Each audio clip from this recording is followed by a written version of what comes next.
ঘটনা হচ্ছে রাসূলুল্লাহ সাল্লাল্লাহু আলাইহি ওয়াসাল্লামকে একবার একজন বাইরে সে রূপ ধরে থাকতো যে সে মুসলিম, মুনাফিক, আসলে সে ছিল ইহুদি। হ্যাঁ, লাবিদ, তার নাম হচ্ছে লাবিদ বিন আসাম। লাবিদ বিন, নামগুলো মনে রাখবেন, লাবিদ বিন আসাম। এই ব্যক্তি মদিনায়, এই ব্যক্তি হচ্ছে মদিনার অধিবাসী। তো সে রাসূলুল্লাহ সাল্লাল্লাহু আলাইহি ওয়াসাল্লামের প্রতি শত্রুতা বশত, ইসলামের প্রতি শত্রুতা বশত কারো দ্বারা রাসূলের চুল কালেক্ট করেছিলেন, কয়েকটা চিরুনি থেকে চুল কালেক্ট করেছিলেন, করে সেই চুলগুলোর সাথে আরো ওদের যে তন্ত্র মন্ত্র এগুলো আছে, এগুলো জাদু মন্ত্রগুলো করে রাসূলুল্লাহ সাল্লাল্লাহু আলাইহি ওয়াসাল্লামকে জাদুগ্রস্ত করেছিলেন। তাহলে সাবিত হলো যে জাদু সত্য, সাবিত হলো কি জাদু সত্য, জাদুবিদ্যার চর্চা সত্য, এখনো হয়, আগেও ছিল, হয়তো ভবিষ্যতেও থাকবে, আল্লাহু আ'লাম। শুরু হয়েছিল কোত্থেকে? সুলাইমান আলাইহিস সালামের যুগ থেকে। কার যুগ থেকে? মনে আছে সূরা বাকারা আয়াত আছে না? ওয়াত্তাবিউ মা তাতলু আশ-শায়াতিন আলা মুলকি সুলাইমান ওয়া মা কাফারা সুলাইমান ওয়ালাকিন্না আশ-শায়াতিন কাফারু ইউআল্লিমুনা আন-নাস আস-সিহর।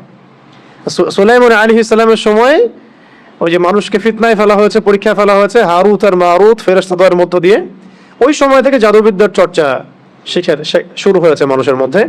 এবং এই জাদুর উদ্দেশ্য ছিল তারা স্বামী এবং স্ত্রীর মাঝখানে বিচ্ছেদ সৃষ্টি করতে চাইতো, স্বামী স্ত্রীর মাঝখানে বিচ্ছেদ সৃষ্টি করতে চাইতো আর কি। এটা ছিল প্রথম জাদু। এবং এগুলো আরো অনেকগুলো ভেরিয়েন্ট আছে আর কি, অনেক রকম ব্ল্যাক ম্যাজিক আছে। তো এটা নিয়ে আমি একটু পরে কথা বলছি, আগে সামারিটা বলি, শানানজটা বলে নিই। এই লাবিদ বিন আসাম, সেও ছিল ওই জাদুবিদ্যা চর্চাকারীদের একজন, তার সাথে আরো অনুসারীও ছিল। তারা মিলে রাসূল সাল্লাল্লাহু আলাইহি ওয়াসাল্লামের চুল মোবারক কোনোভাবে সংগ্রহ করে সেখানে তাদের তন্ত্রমন্ত্রগুলো দিয়ে 11টা গিট দিয়েছিল। কয়টা? 11টা গিট দিয়েছিল। এবং সেই 11টা গিট দিয়ে তার একটা কুয়ার নিচে, মদিনার একটা কুয়ার নিচে এই একটা খেজুর গাছের ডাল আর অনেক কিছু পেঁচিয়ে, হাড়টার অনেক কিছু পেঁচিয়ে একদম কুয়ার পানির নিচে রেখে তার উপর পাথর চাপা দিয়ে রেখেছে। এ থেকে রাসূল সাল্লাল্লাহু আলাইহি ওয়াসাল্লাম কিছুটা অসুস্থ হয়ে গিয়েছিলেন। এবং অসুস্থতাটা এমন ছিল যে তিনি কিছু কিছু বিষয়ে মানে ভুলে যাচ্ছিলেন। যেমন কোনো স্ত্রীর কাছে গিয়েছেন কিন্তু মনে হচ্ছেন যে স্ত্রীর কাছে আমি যাই নাই, আবার কোনো স্ত্রীর কাছে যান নাই কিন্তু মনে হচ্ছে তার কাছে আমি গিয়েছি, এরকম একটু সমস্যা হচ্ছিল আর কি। এবং কিতাবে আসছে যে এই সমস্যাটা 40 দিনের মতো ছিল, আর কোনো কিতাবে আসছে 6 মাসের মতো ছিল।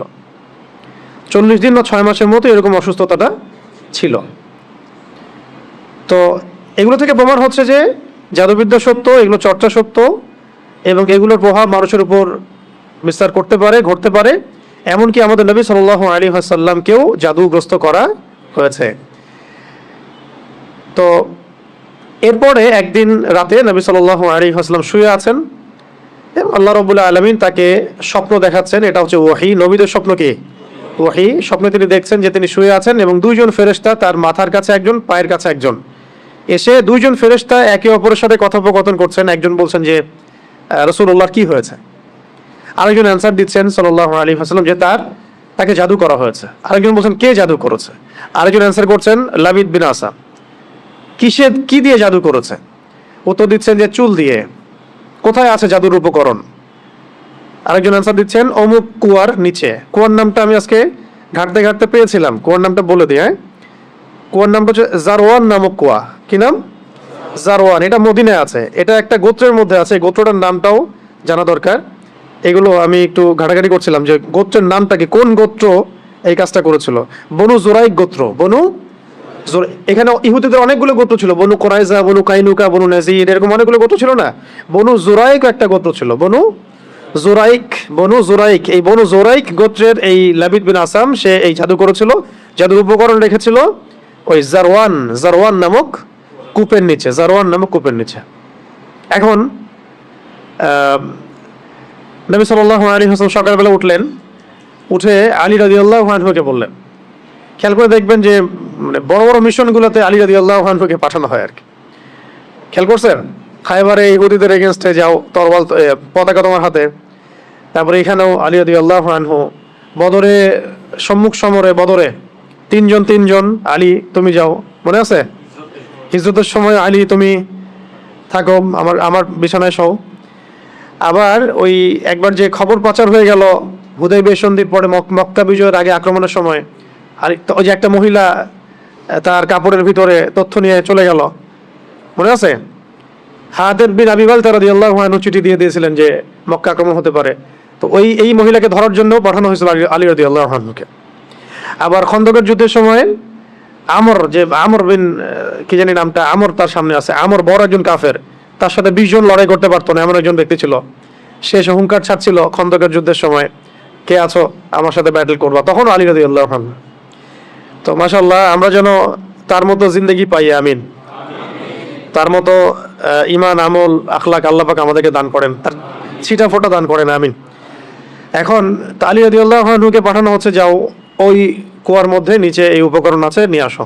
তিনি নিয়ে আসলেন। নিয়ে আসার পরে এই সূরা দুটো নাজিল হতে থাকলো।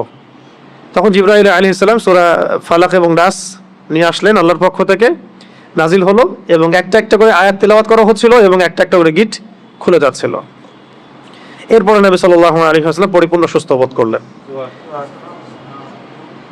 এরপরে বলা হচ্ছিল যে তাকে শাস্তি দেওয়া হোক, তাকে মৃত্যুদণ্ড দিয়ে শাস্তি দেই।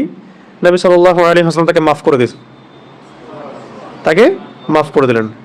কিতাবে আসছে যে তার সামনে দিয়ে তিনি চলাফেরা করলেও তার চেহারার মধ্যে বিন্দুমাত্র মানে কোন রকম প্রতিক্রিয়া দেখা যেত না যে সে আমার এত বড় ক্ষতি করেছে, এই লাবিদ বিন আসাদ। পরবর্তীতে সে মুসলিম হয়েছে কিনা আমি জানি না, এটা আমার জানা নাই। তো এই ছিল শানে নজুল এই সূরা দুটো নাজিলের। শানে নজুল মানে কি? একটা সূরার একটা আয়াত নাজিলের পিছনের প্রেক্ষাপট। তার মানে আমরা বুঝতে পারলাম যে রাসূল সাল্লাল্লাহু আলাইহি ওয়াসাল্লামকেও জাদু করা হয়েছে, তিনিও ইফেক্টেড হয়েছেন। রাসূল যদি ইফেক্টেড হতে পারেন তাহলে আমরা আবার কি, আমাদের কোনো অবস্থান আছে তার সামনে? এবং প্রমাণ হলো যে এটা সত্য এবং এটা চর্চা সত্য। কোরআনে বহু আয়াত আছে, হাদিসে বহু দলিল আছে। কিন্তু আপনি কি এই ঘটনাটা, আমি যে শানে নজুলটা বললাম, এই ঘটনাটা কি আপনি এখনকার মেডিকেল সায়েন্সকে বোঝাতে পারবেন? তারা কি এই ঘটনাটা বিশ্বাস করবে? বা সায়েন্টিফিক্যালি তারা কি এটাকে প্রমাণিত সাব্যস্ত করবে? আপনাকে বলবে আপনি সেকেলে মানুষ, এখনো কবিরাজ দেখায় বেড়ান, এখনো ওই কালে পড়ে আছেন। তো এখন এটা হচ্ছে একটা মানে ইন্টারনাল ব্লাইন্ডনেস, আমাদের আধ্যাত্মিক অন্ধত্ব আর কি, স্পিরিচুয়াল ব্লাইন্ডনেস। যে এই যুগের মানুষেরা, আমরা যারা এই যুগে বসবাস করি, আমরা আমাদের বাহ্যিক দৃষ্টির বাইরে কিছু বিশ্বাস করতে চাই না, তাই না? বাহ্যিক দৃষ্টির বাইরে আমরা কিছু বিশ্বাস করতে চাই না। আপনি মেডিকেল সায়েন্সের কাউকে এটা মনে হয় না বোঝাইতে পারবেন জাদু বলেও কিছু আছে। আপনি দেখবেন সব টেস্ট করেছেন, আপনি আপনার সুগার টেস্ট করেছেন, মানে ব্লাডের যত টেস্ট আছে করেছেন, আপনি ইসিজি করছেন, যা আছে ইটিটি করছেন, সব করছেন, কোনো রোগ ধরা পড়ে না, কিন্তু আপনি অসুস্থ। এমন বহু মানুষ সমাজে আছে, এখনো আছে। মেয়েদের মধ্যে অনেকে আছে, ছেলেদের মধ্যে অনেকে আছে, ঠিক আছে? পরে আমি কিছু বলছি যে কি এটার প্রতিকার হতে পারে এবং কি কাজ করলে এগুলোতে ইফেক্টেড হয় মানুষ আর কি, এবং কোন কাজগুলো করলে আমরা বেঁচে থাকতে পারবো ইনশাআল্লাহ। তো আগে এটা বলে নেই যে এইগুলো কিন্তু আমাদের সমাজে ছড়িয়ে আছে দিন দিন, এবং আগের চাইতে এটার পরিমাণ কিন্তু অনেক বেশি। কিন্তু এগুলো আপনি কিন্তু মেডিকেল সায়েন্স দিয়ে এগুলো সমাধান করতে পারবেন না। সর্বোচ্চ আপনাকে তারা 3টার জায়গায় 4টা প্রশ্ন করলে আপনাকে একটা অ্যান্টি ডিপ্রেশন ওষুধ দিয়ে দিবে, খান আর ঘুমান। আপনি বেশি কথা বলতেছেন মানে আপনার সাইকোলজিক্যাল কোনো সমস্যা আছে, আপনি রিল্যাক্স করেন, রেস্ট করেন, ঘুমান। এগুলো যে সবাই মোটামুটি ফেস করে, আর যারা একটু ভালো অবস্থানে যায় তাদেরকে এগুলো বেশি ফেস করতে হয়। এটা গেলো শুধু সেহেরের কথা। এর সাথে আছে আইন, মানে মানুষের চোখ লাগা, এবং হাসাদ এবং হিংসা। 3টা শব্দ বললাম, সেহের, আইন, হাসাদ। সেহের, আইন, হাসাদ। সেহের তো সেহের বুঝলেন, জাদু। আইন মানে মানুষের বদনজর। হ্যাঁ, এই যে অপলক দৃষ্টিতে তাকায় থাকেন, এটাতেও ক্ষতি আছে, এটাতেও ক্ষতি থাকতে পারে। ফেসবুকে, অনলাইনে, ছবিতে, ভিডিওতে মানুষের তো ভাইরাল হওয়ার ধান্দা বেশি আর কি। এর মধ্যে যে কত ক্ষতি আছে এটা তো আমরা বুঝতে পারি না। আর এই ক্ষতিগুলো মোকাবেলা করার জন্য যে ঈমান, আমল আর যে লাইফস্টাইল, যে তাসকিয়া এগুলো দরকার হয়, সেগুলো আমরা আবার হাসিল করতে চাই না, কিন্তু আমরা চাই যে আমরা ভাইরাল হয়ে যাই। হ্যাঁ, মানুষ শো অফ করতে চায়, দেখাতে চায়, বডি দেখায়, জিম করে আসলাম, এইটা দেখায়, ওইটা দেখায়, নিজের ফ্যামিলিকে দেখায় আমি খুব সুখে আছি, আমি খুব ভালো আছি। এই যে শো অফ করতে করতে দেখা যায় ওইগুলো আস্তে আস্তে চলে গেছে জীবন থেকে। এগুলো কিন্তু কোনো সাইন্টিফিক কারণে হয় না, সেহের আইন হাসাদের কারণে হয়, সেহের আইন হাসাদের কারণে হয়। তো আগে আমরা সূরাটাকে শিখি, তারপরে আমি এই বিষয়গুলো সলিউশনগুলো বলবো ইনশাআল্লাহ শেষে। এখন এবার নবী সাল্লাল্লাহু আলাইহি ওয়াসাল্লাম তাকেও ক্ষমা করে দিলেন এবং তখন সাহাবীদেরকে তিনি বললেন যে আজকে রাতে আমার উপরে এমন দুইটা সূরা নাজিল হয়েছে, এই সূরা দুইটা তাওরাত জাবুর ইনজিল কোথাও নাই, এরকম সূরা মিসাল নাই। তারপরে আরেকজন সাহাবী বলেছেন ঝড় হচ্ছিল একদিন, ঝড়ের মধ্যে আমরা নবী সাল্লাল্লাহু আলাইহি ওয়াসাল্লামকে হারাই ফেললাম, তিনি কোথায়? তো তারা একটু শঙ্কিত বোধ করলেন আমাদের নবীজি কোথায় চলে গেলেন। একটু পরে তিনি এসে বললেন যে আমার কাছে এমন দুটো সূরা আল্লাহ রাব্বুল আলামিন নাজিল করেছেন যে এই সূরা দুটো যদি কেউ পাঠ করে, মানে সকাল সন্ধ্যায় নিয়মিত পাঠ করে, ইনশাআল্লাহ সে তাকে আল্লাহ পাক সব ধরনের ক্ষতি থেকে হেফাজত করবেন।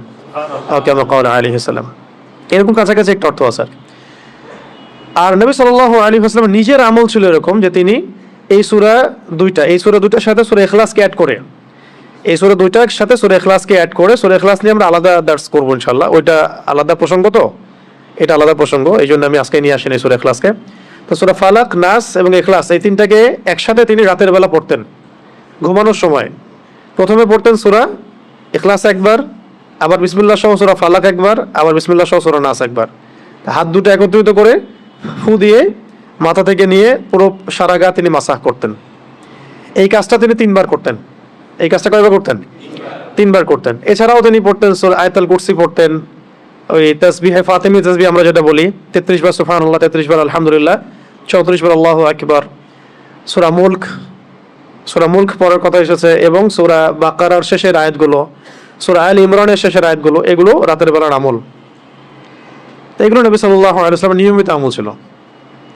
এছাড়াও প্রত্যেক দিন সকালে মানে বাদ ফজর এবং সন্ধ্যায় বাদ মাগরিব, অনেকে বাদ আসরও বলেন, দুটোই ঠিক আছে, বাদ ফজর বা বাদ আসর বা বাদ মাগরিব আপনার সুবিধা অনুযায়ী 3 বার করে সূরা ফালাক, সূরা নাস, সূরা ইখলাস, আগে সূরা ইখলাস তারপর সূরা ফালাক তারপরে নাস, এভাবে 3 বার করে পড়লে ইনশাআল্লাহ তাআলা আযজা ওয়া জাল ওই ব্যক্তিকে এই ধরনের কোনো সেহের, কোনো আইন, কোনো হাসাদ, কোনো ক্ষতি করতে পারবেন ইনশাআল্লাহ। একটা প্রশ্ন আসতে পারেন আপনাদের মধ্যে যে আল্লাহ নবী সাল্লাল্লাহু আলাইহি ওয়াসাল্লামকে কেন জাদু করা হলো? এটা অন্য সাহাবীর ক্ষেত্রে না কেন, স্বয়ং নবীকে কেন? কারণ নবীদেরকে হত্যা জাতি, এর আগে নবী সাল্লাল্লাহু আলাইহি ওয়াসাল্লামকে হত্যার অন্য চেষ্টা করা হয়েছে। তাকে তো মোটামুটি 15-16 বার হত্যার চেষ্টা করা হয়েছে। তার মধ্যে একবার বনু এই নাজির তাকে উপর থেকে পাথর ফেলে হত্যা করার চেষ্টা করেছিল। তারপরে খায়বারের সময় তাকে ওই বকরির রানের সাথে বিষ মিশিয়ে হত্যা করার চেষ্টা করা হয়েছে। বকরির রানের সামনের অংশের সাথে বিষ মিশিয়ে খেতে দেওয়া হয়েছিল। কোনো অবস্থায় যখন কোনো কাজ হচ্ছিল না, তখনই তারা এই অস্ত্র বেছে নেয়, দূর থেকে জাদু করা, হ্যাঁ, তন্ত্রমন্ত্র দিয়ে জাদু করা, যাতে সাপও মরে লাঠিও না ভাঙে। অনেকটা এমন বিষয় যে আপনার শত্রুকে আপনি চিনতেও পারবেন না, কিন্তু আপনি ক্ষতিগ্রস্ত হচ্ছেন। দেখবেন সম্পত্তি নিয়ে ক্যাচাল, তারপরে খুব পারিবারিক ক্যাচাল, কিন্তু সামনাসামনি আপনার সাথে লড়ার মতো তার সেই কলিজা নাই, কিন্তু পিছন থেকে কিন্তু আপনাকে জাদু করলে বা সেহের আইন হাসাতে গেলে তখন আপনি ক্ষতিগ্রস্ত হচ্ছেন, আপনি চিনতেও পারছেন না কে আপনার ক্ষতি করছে। এটা তো অদৃশ্যের জগৎ, আপনি দেখতে পাচ্ছেন না। ঠিক আছে, এখানে প্রাসঙ্গিক একটা কথা বলে দিই, যারা এই কাজগুলো করে তারা একটা পরম্পরা মেনটেন করে এই কাজগুলো করে। কারণ ইবলিসের হায়াত অনেক লম্বা, সে পৃথিবীর ইতিহাস জানে কখন কোথায় কি হয়েছে। সে ভবিষ্যৎ হয়তো জানে না, অতীত সে জানে যে কখন কোথায় কি হয়েছে। ইবলিসের বহু অনুসারী আছে এবং এগুলো সবাই জিন, এগুলো সবাই কি জিন। আমাদের একজন স্কলারকে দেখলাম সেদিন, শোনেন এটা আবার অন্যভাবে নিয়েন না কথাটা, আমাদের একজন স্কলারকে আমরা দেখলাম যে উনি কোন একটা বয়ানে বলছেন, আমি নাম মেনশন করছি না, যে আমি যে বয়ান করছি আমার বয়ানের মধ্যে অনেক জিন শ্রোতাও আছে, উনি বললেন এক জায়গায়। তো দেখলাম অনলাইনে খুব ট্রল করলো তাকে নিয়ে কয়েকজন, এই দেখো কি বলতেছে, উদ্ভট কথা। কিন্তু তিনি যা বলেছেন এটা সত্য হতেই পারে, দার্সে জিন বসতেও পারে, মসজিদে নামাজে জিনরা নামাজ পড়তেই পারে। রাসূলুল্লাহ সাল্লাল্লাহু আলাইহি ওয়াসাল্লাম তায়েফ থেকে যখন তাকে তাড়িয়ে দেওয়া হয়েছে, নির্মমভাবে নির্যাতন করা হয়েছে, কারনুল মনজিল নামক জায়গায় তিনি নামাজ পড়ছিলেন, জিনরা তার তেলাওয়াত শুনে ইসলাম কবুল করেছে। তো এখন ভালো জিন আছে না? ভালো জিনও আছে, অনেক জিন আছে আপনাকে মহব্বত করতে পারে। কি ভাই, অনেক জিন আছে আপনাকে মহব্বতও করতে পারে, মহব্বত মানে ওই অর্থে না, ভালো অর্থেই। তারা তাদের মধ্যে, তারা তো উম্মতে মুহাম্মাদের অংশ, এবং এই কোরআন এই শরিয়া তাদের জন্যও নাকি, এই কোরআন তাদের জন্য না। তো তাদের মধ্যে যেমন ভালো জিনও আছে, ঠিক তেমনি খারাপ জিনও আছে, খারাপদের সংখ্যাই বেশি। এবং এই খারাপ জিনগুলো ওই সিলসিলা মেনটেন করে জাদুবিদ্যা যত তন্ত্র মন্ত্র এবং যা উপকরণ এগুলো প্রোভাইড করে এমন কিছু মানুষের কাছে, যে মানুষগুলো জাদুবিদ্যার চর্চা করে। মনে রাখবেন, জাদু কখনো জিনের সাহায্য ছাড়া করা সম্ভব না, জাদু কখনো জিনের সাহায্য ছাড়া করা সম্ভব না। তন্ত্রমন্ত্র দিয়ে তারা জিনকে তাবে করে, বশ করে, এবং সেই জিনের ইবাদত করা তারা শুরু করে, জিনের জন্য নজর করে, জিনের জন্য মানত করে, জিনের জন্য পশু কুরবানি করে, জিনকে সেজদা করে, মানে জিনকে পাওয়ার চেষ্টা করে তারা। এবং জিনদেরকে আল্লাহ পাক কিছু ক্ষমতা দিয়েছেন, যে ক্ষমতাগুলো একটু এক্সট্রাঅর্ডিনারি আমাদের চাইতে। তো এইগুলোকে কাজে লাগিয়ে বেসিক্যালি এই জাদুগুলো করা হয়। বিচ্ছেদ জাদুর পিছনে একটা জিন থাকতে পারে, কারো দেখা গেল যে মানে সুস্বাস্থ্য নষ্ট করার জাদু করা হতে পারে।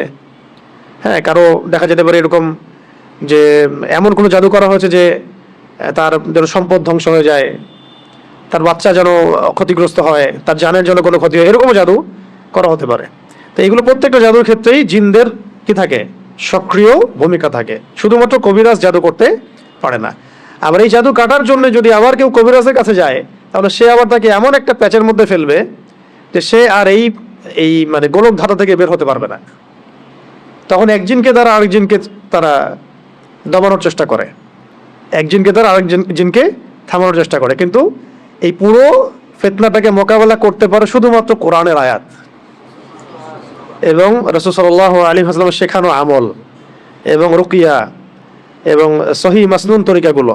বাকি তরিকাগুলোতে গেলেই সে শিরকে লিপ্ত হয়ে যেতে পারে, বেদাতে লিপ্ত হতে পারে, কুফরিতে লিপ্ত হতে পারে, অথবা হারামে তো লিপ্ত হবেই নিশ্চিত, এবং আল্লাহর সাথে শিরক হয়ে যেতে পারে। তাই এটা একটা রোগের মতো। এটা কি একটা রোগের মতো। রোগ হলো যেমন আমরা মেডিসিন নেই, আল্লাহর কাছে দোয়া করি, শেফার চেষ্টা করি, ঠিক এইরকমই কেউ যদি সেহের আইন হাসাদে আক্রান্ত হয়ে যান, আল্লাহ না করুন, আল্লাহ পাক আমাকে আপনাদের সবাইকে হেফাজত করেন, সেই ক্ষেত্রে এই মাসনুন তরিকাগুলোর মধ্য দিয়ে যেতে হবে। ঠিক আছে ইনশাল্লাহ। তো এখন রাসূল সাল্লাল্লাহু আলাইহি ওয়াসাল্লাম তাকে ক্ষমা করলেন।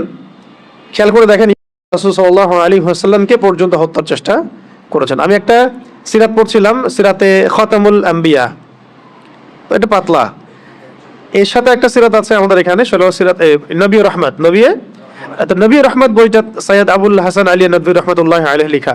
পিছনের দিকে আপনি দেখবেন রাসূল সাল্লাল্লাহু আলাইহি ওয়াসাল্লামের ইন্তেকালের সময় তিনি বলছিলেন যে আমার মনে হচ্ছে যে আমার এই যে মানে শরীরের যে আমরা বলি না ভেইন বা রগ, এইগুলো মনে হচ্ছে ছিন্ন ভিন্ন হয়ে যাচ্ছে, মানে মনে হচ্ছে আমাকে এমন বিষ প্রয়োগ করা হয়েছে আর কি, যে আমার রগগুলো ছিন্ন ভিন্ন হয়ে যাচ্ছে।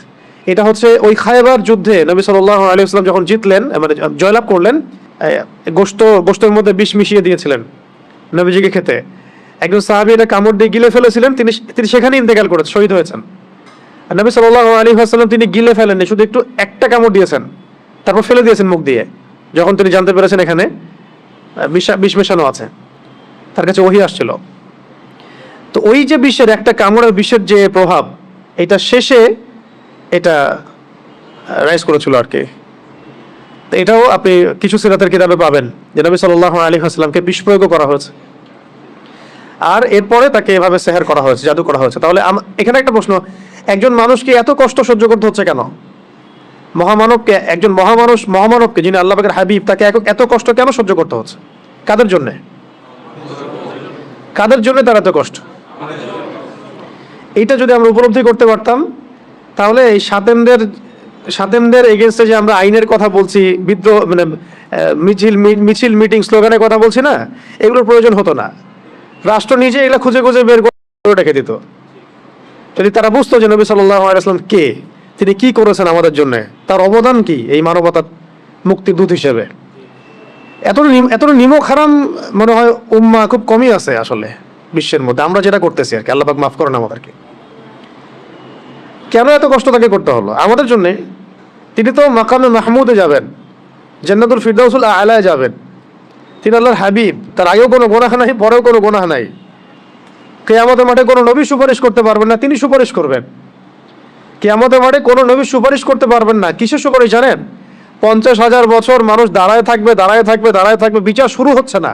আল্লাহ পাক এত নারাজ সেদিন, বিচারটা শুরু করার কথা কেউ বলতেই পারবে না আল্লাহকে। আল্লাহ বিচারটা অন্তত শুরু করেন, আল্লাহ বিচারটা অন্তত শুরু করেন। দাঁড়ায় থাকতে থাকতে আমাদের অবস্থা খারাপ, প্রত্যেক মানুষেরই অবস্থা হয়ে যাবে, মানে ইল্লা মাশাআল্লাহ, ইল্লা মাশাআল্লাহ। তখন প্রত্যেক নবী রিফিউজ করবেন, আমি পারবো না, আমি পারবো না, আমি পারবো না। আদম আলাইহিস সালাম বলবেন না আমি না, নূহের কাছে যাও। নূহ আলাইহিস সালাম বলবেন না আমি না, ইব্রাহিম আলাইহিস সালামের কাছে যাও। এভাবে একে একে একে একে করতে করতে রাসূল সাল্লাল্লাহু আলাইহি ওয়াসাল্লাম পর্যন্ত আসবেন যখন, তিনি বলবেন যে আমি সুপারিশ করবো ইনশাআল্লাহ, আজকের এই সুপারিশ আমার জন্য। তাও মানুষ দেখবে যে রাসূল সাল্লাল্লাহু আলাইহি ওয়াসাল্লামকে সুপারিশ করানোর জন্য বোরাক নিয়ে আসা হচ্ছে উপর থেকে, আসমান থেকে। জিবরাইল আলাইহিস সালাম আসছেন, তিনি সেখানে উঠছেন, উপরে নিয়ে যাওয়া হবে। মানুষ দেখতে পারবে একটা বিশাল অট্টালিকার সামনে, আসমান এবং জমিনের মাঝখানে। এইটা হচ্ছে মাকামে মাহমুদ। এখানে গিয়ে রাসূল সাল্লাল্লাহু আলাইহি ওয়াসাল্লাম সিজদায় পড়ে যাবেন। কত বছর সিজদায় চলে যাবে আল্লাহ ভালো জানেন।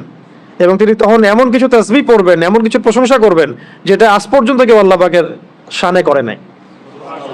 আল্লাহ পাক তাকে সেটা শিখাই দিবেন, তখন ইনস্ট্যান্ট শিখাই দিবেন।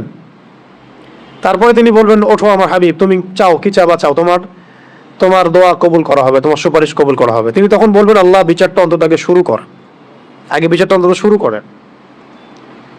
তো আমরা আসলে সত্যি কথা বলতে আমরা চিনতেই পারি নাই যে আমরা কার উম্মাহ। আফসোসের শেষ নাই, মানে বলতে থাকলে প্রসঙ্গ অন্যদিকে চলে যাচ্ছে। তো আফসোসের শেষ নাই। আপনি খেয়াল করে দেখবেন যে পিছনে লা ইলাহা ইল্লাল্লাহ মুহাম্মাদুর রাসূলুল্লাহ কালিমা লিখে মানুষ কালিমার সাথে কুফরি করতেছে। মন্ত্রণালয় খুলে বসে আছে পিছনে লা ইলাহা ইল্লাল্লাহ মুহাম্মাদুর রাসূলুল্লাহ, না লা ইলাহা ইল্লাল্লাহ সে মানে না মুহাম্মাদুর রাসূলুল্লাহ মানে। কিন্তু লিখার কি দরকার আছে তাহলে? ওটা খুলেই ফেলে দেখ, তাহলে স্পষ্ট হবে যে তারা কাফের। এদিকে লেবেলও লাগাবে যে আমি মুসলিম, আর কাজও করবে কাফেরের মতো, যাতে ওলামা ইকরামদেরকে একটা দ্বিধার মধ্যে রাখা যায় তা আসলেই তারা মুসলিম না কাফের। ফতোয়া তো দিতে হবে একটা, তখন কাফের হলে তো এক ফতোয়া আসবে, মুসলিম হলেও এক ফতোয়া আসবে, তাই না? পিছনে লা ইলাহা ইল্লাল্লাহ, কোনো ইলাহ নাই আল্লাহ ছাড়া, মানে কোনো বিধানদাতা নাই আল্লাহ ছাড়া, কিন্তু আমরা আছি জমিনে, তাই না? বিষয়টা তো তাই। পিছনে লিখে রাখছে লা ইলাহা ইল্লাল্লাহ, কোনো ইলাহ নাই, কোনো উপাস্য নাই আল্লাহ ছাড়া। মন্ত্রণালয় সবগুলোতে ইলাহ আছে, আমরাই ইলাহ, বিধান আমরাই দিচ্ছি না, আউযুবিল্লাহি মিন যালিক। মুহাম্মাদুর রাসূলুল্লাহ মানে মুহাম্মদ সাল্লাল্লাহু আলাইহি ওয়াসাল্লাম ছাড়া কি নাই, কোনো রোল মডেল নাই আমাদের, এক কথায় কোনো রোল মডেল নাই। তিনি আমাদের একমাত্র রোল মডেল, আমাদের উসওয়াতুল হাসানা। কিন্তু জমিনে কাজ করতে গিয়ে প্রত্যেকটা ডিপার্টমেন্টে মুহাম্মদ সাল্লাল্লাহু আলাইহি ওয়াসাল্লামের তরিকাকে একদম জাদুঘরে রেখে দিয়ে নিজেদের সব মন গড়া বিধান রচনা করতেছে। কত বড় হঠকারিতা, চিন্তা করছেন? এই জন্য আমি বলি যে এটা অন্তত সরাই দেখ, করতে তো পারবে না তো সরাই দেখ, ওটা লেখার দরকার কি ওখানে? অ্যাটলিস্ট স্পষ্ট হবে যে হ্যাঁ তারা কাফের অথবা তারা মুনাফিক, তখন বিধান সেইভাবে বর্তাবে, তখন ফতোয়াগুলো সুন্দর স্পষ্ট আসবে। মুনাফিকদের ব্যাপারে এই ফতোয়া, স্বাধীনদের ব্যাপারে এই ফতোয়া, কাফেরদের ব্যাপারে এই ফতোয়া। এদিকে ইসলামের লেভেলও রাখবে, এদিকে কাজও করবে কুফুরির তাগুতি সিস্টেমের, মানে আল্লাহর দুশমনদের দাসত্বও করবে, জায়নিস্টদের, আবার এদিকে বলবে আমি মুসলিম। এগুলা কি? তাহলে ধর্ম নিয়ে ব্যবসা, সবচেয়ে বড় ব্যবসা কারা করে? সবচেয়ে বড় ধর্ম ব্যবসা কারা করে? রাজনীতিবিদরাই করে সবচেয়ে বড় ধর্ম ব্যবসা। সবচেয়ে বড় ধর্মকেন্দ্রিক যে মানুষের সাইকোলজি নিয়ে খেলা, এটা সবচেয়ে বড় ব্যবসাটা করে পলিটিশিয়ানরাই। ধর্মকে তারা ভোট পাওয়ার মানদণ্ড হিসেবে গ্রহণ করছে। এটার মানে এই না যে ইসলামিক রাজনীতি করা যাবে না, এটা অন্য আলোচনা। কিন্তু এদিকে আপনি আল্লাহর কালিমাও রাখবেন, জমিনের মধ্যে আপনি আবার কুফরি আচরণও করবেন, এটা তো মানা যায় না। হয় একদিকে আসেন, কালিমা রাখলে কালিমার বিধান বাস্তবায়ন করেন, আর না রাখলে ঠিক আছে বলেন যে আমরা লা ইলাহা ইল্লাল্লাহ মানি না, ধর্মের সাথে আমাদের কোনো সম্পর্ক নাই, তখন আমরা বলবো তারা কাফের। ফতোয়া স্টেট কাফেরদের সাথে যা হবে তাই ফতোয়া। তো এই বিষয়গুলো আমাদেরকে খুব খুব পীড়া দেয়। তো যাই হোক, অনেক বেশি হয়তো বলে ফেললাম, আল্লাহ মাফ করেন। এখন এই জায়গায় একটা বিষয় আমাদেরকে বুঝতে হবে, এই পয়েন্টটা ভালো করে বোঝেন। এখান থেকে আপনি মানে আগে থেকে প্রোটেক্টেড থাকতে হবে এই সমস্যাগুলো থেকে। সেহের আইন হাসানের কথা বলছে, তারপরে আমি এই অনুবাদ করে সংক্ষিপ্ত তাফসীর করে শেষ করছি। সেহের আইন হাসান থেকে আপনি ট্যাবলেট খেয়ে আপনি বাঁচতে পারবেন না, ঠিক আছে? তো ট্যাবলেট খেয়ে ইঞ্জেকশন নিয়ে এইভাবে আপনি বাঁচতে পারবেন না, যেহেতু এটা অদৃশ্যের বিষয়, তন্ত্রমন্ত্রের বিষয়, জিন দ্বারা করা হচ্ছে, যেটা আমরা দেখি না। একটা তো আমি দেখি বা আমি পরীক্ষা নিরীক্ষা করে বুঝতে পারছি যে আমার এখানে এই ভাইরাস ঢুকেছে, আমি ট্রিটমেন্ট করতে পারছি, কিন্তু আপনি এটা দেখতে পারবেন না। কিন্তু আপনি ইনফেক্টেড হয়ে গেলে অসুস্থতা ফিল করবেন। তাই এটা সবচেয়ে বড় মানে সমাধান হচ্ছে আগে থেকে নিজেকে সুরক্ষিত রাখা।